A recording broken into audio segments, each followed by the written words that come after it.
He looks upon life and all its affairs with the jaundiced eye of a pessimistic German philosopher. He sees through all illusions. He transvalues all values.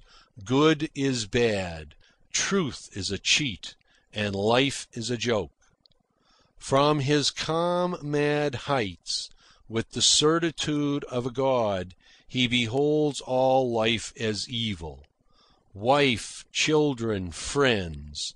In the clear white light of his logic, they are exposed as frauds and shams. He sees through them, and all that he sees is their frailty, their meagreness, their sordidness, their pitifulness. No longer do they fool him. They are miserable little egotisms like all the other little humans, fluttering their mayfly-like dance of an hour.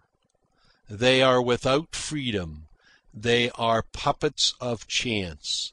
So is he. He realizes that. But there is one difference. He sees. He knows. And he knows his one freedom. He may anticipate the day of his death. All of which is not good for a man who is made to live and love and be loved. Yet suicide, quick or slow, a sudden spill or a gradual oozing away through the years, is the price John Barleycorn exacts. No friend of his ever escapes making the just due payment. Chapter 3. I was 5 years old the first time I got drunk. It was on a hot day, and my father was ploughing in the field. I was sent from the house half a mile away to carry to him a pail of beer. "And be sure you don't spill it," was the parting injunction. It was, as I remember it, a lard pail, very wide across the top and without a cover. As I toddled along, the beer slopped over the rim upon my legs. And as I toddled, I pondered. Beer was a very precious thing. Come to think of it, must be wonderfully good. Else why was I never permitted to drink of it in the house? Other things kept from me by the grown-ups I had found good. Then this, too, was good. Trust the grown-ups. They knew. And anyway, the pail was too full. I was slopping it against my legs and spilling it on the ground. Why waste it? And no one would know whether I had drunk or spilled it. I was so small that in order to negotiate the pail, I sat down and gathered it into my lap. First, I sipped the foam. I was disappointed. The preciousness evaded me. Evidently, it did not reside in the foam. Besides, the taste was not good. Then I remembered seeing the grown-ups blow the foam away before they drank. I buried my face in the foam and lapped the solid liquid beneath.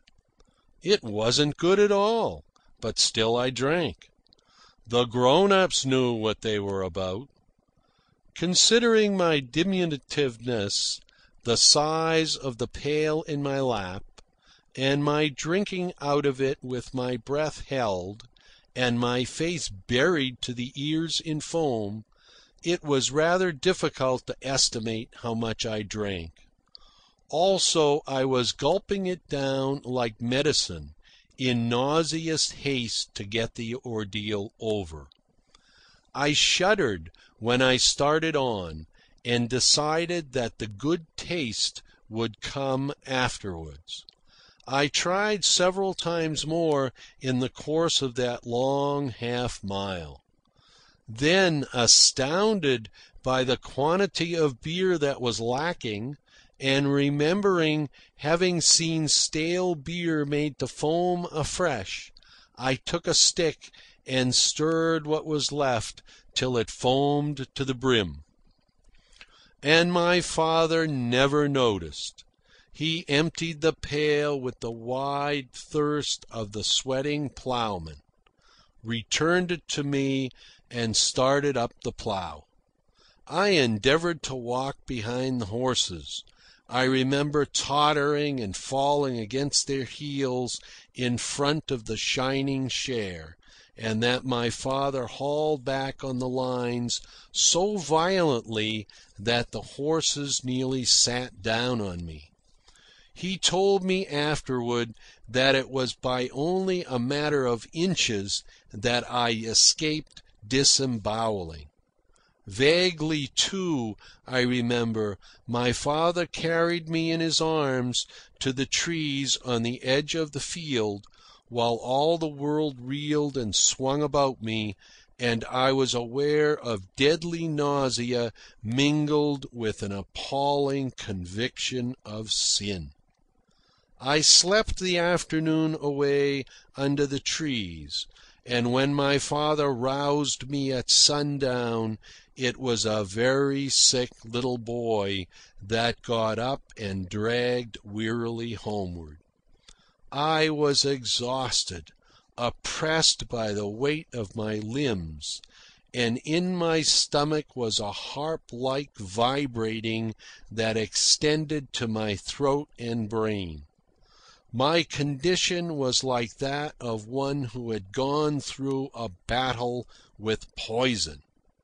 In truth, I had been poisoned. In the weeks and months that followed, I had no more interest in beer than in the kitchen stove after it had burned me. The grown-ups were right.